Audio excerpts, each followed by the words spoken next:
So today I thought it might be worthwhile to talk about some other considerations when looking at working with a therapist. And although I want to be general to be helpful to you, I'm also going to talk a little bit about my own particular approaches. So one of the first things that came to me was the idea of what I kind of call flavors of therapy. So when we are being trained as counselors or as therapists, we come from kind of different backgrounds, not simply different approaches. Freudian or Adlerian, humanistic or so on, but also in terms of the type of counseling that we do. So most people are familiar with a psychologist.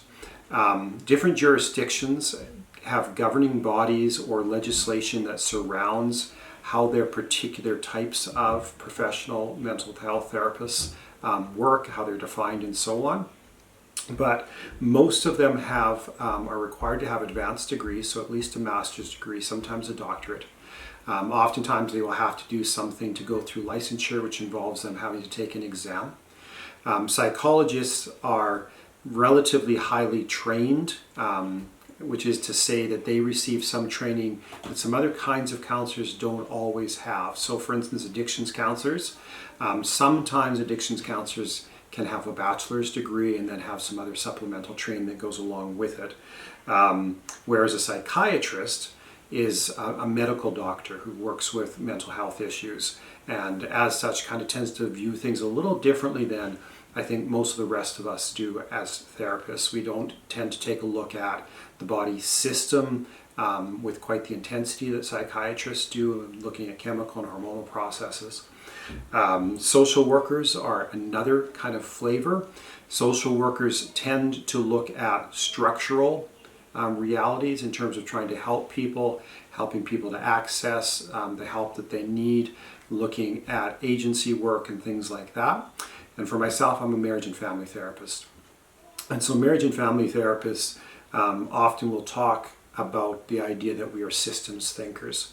And that means that we are especially attuned, or we're supposed to be especially attuned, to how relationships impact the individuals and the individuals impact the relationships, so that there is not really any change in a system that affects only one individual. So what takes place with one person has ripple effects to other people. So that's one of the key things that happens for us as marriage and family therapists. In terms of going to talk with a counselor, going to talk with a therapist, and those terms right now I'm just using kind of interchangeably. I've talked before about it really is very much about how the individual views the process, whether you think that talking to someone is a very big deal or it's a small deal and so on.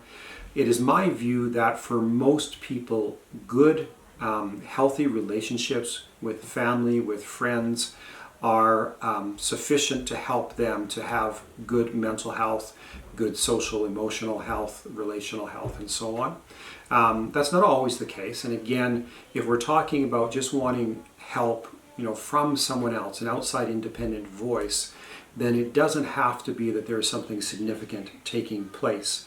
But it's really my view that for most people, we are all normal, typical, in that wide kind of spectrum where we're different from one another, but we're not really dysfunctional, we're not pathological. There are shoulders on the edges, if you kind of think of a bell curve.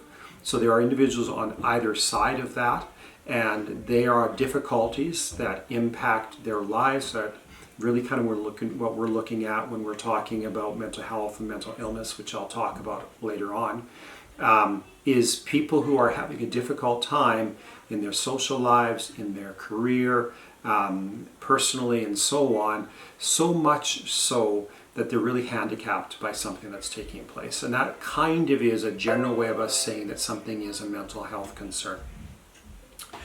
When we are in therapy, when we're working in therapy, lots of times we're kind of looking at patterns. So maybe we would call those dysfunctional patterns, ways of doing things that are often very entrenched, very habitual, that we often aren't aware of, assumptions that we have, perceptions that don't serve us well. And so we're trying to discuss some of those and then try to change them, to look at what are ways that are going to be more helpful to us.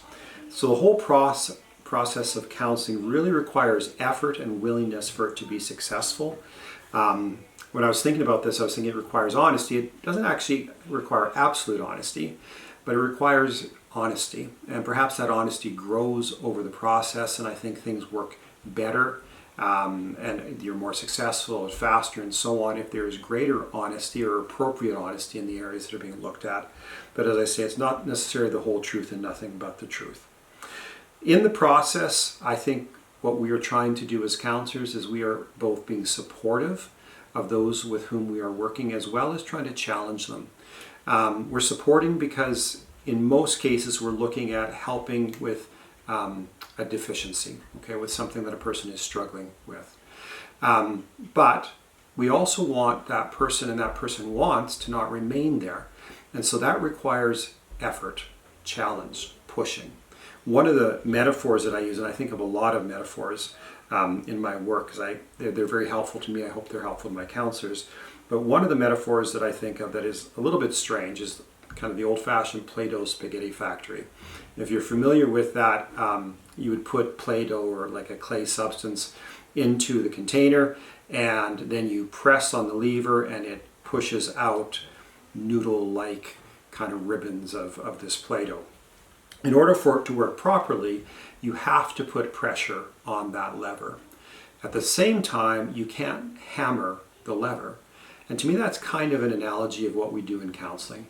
There needs to be appropriate pressure, appropriate challenge, but otherwise nothing takes place. But there also cannot be simple, dramatic pressures, because that's not going to be very functional either. We need to have some appropriate stretching. Okay, I think that's another way that we can talk about it. Or I often will think about ramping. So we might start at a lower level than the person wants to be, where the person kind of mostly is currently functioning. And we want to move up that ramp towards an identified goal, a goal that might change during the process of the counseling, but some type of a goal.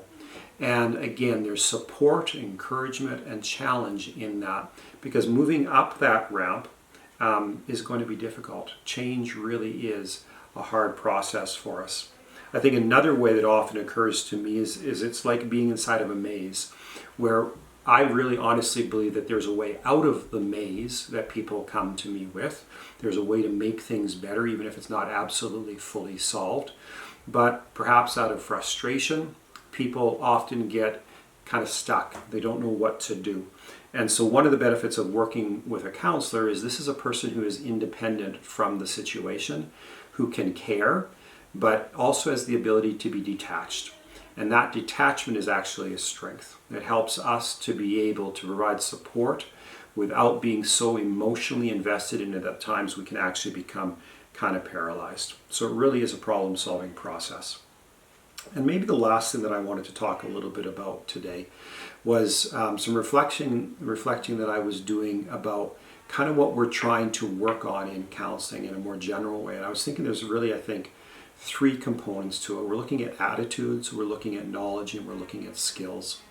And as I was doing some analysis of this, again, just thinking it through, I think there's different payoff or different impact from each of those, and there's a different level of effort that's required in order to make the change, to gain in each of those areas. And although I believe that knowledge and skills can be worthwhile, really attitude, I believe, is the biggest component. It has the greatest potential to be able to make change. It's where a person can drive all the other change from by having this commitment, this perspective. But at the same time, it has a lot of impact, but it takes a lot of effort in order to make a change of our attitudes. And so that's why sometimes counseling can take a longer period of time. I don't think it's ever the goal to have years and years long counseling. I'm in favor of, and I believe it's better for my clients, to have shorter periods of counseling. Sometimes that means that I work with someone for a while and then we break. We've done what we need to do for that period of time. And maybe we meet again at another time in the future and we do some more work either on some similar aspect of that original problem, or we take a look at something kind of new because the person has grown and there's been some good change. So those are just some things that I wanted to share with you today. that I thought maybe it would be worthwhile for you to think about if you're looking at making contact with a therapist or a counselor, and just to run over those ideas, because that might be helpful for you if you do end up working with somebody, to be able to know where you want to go with it. And if you don't end up working with somebody, if you decide to make use of your own rich relationships with family and friends, then I think some reflection about these ideas can also be helpful there. So have a wonderful day.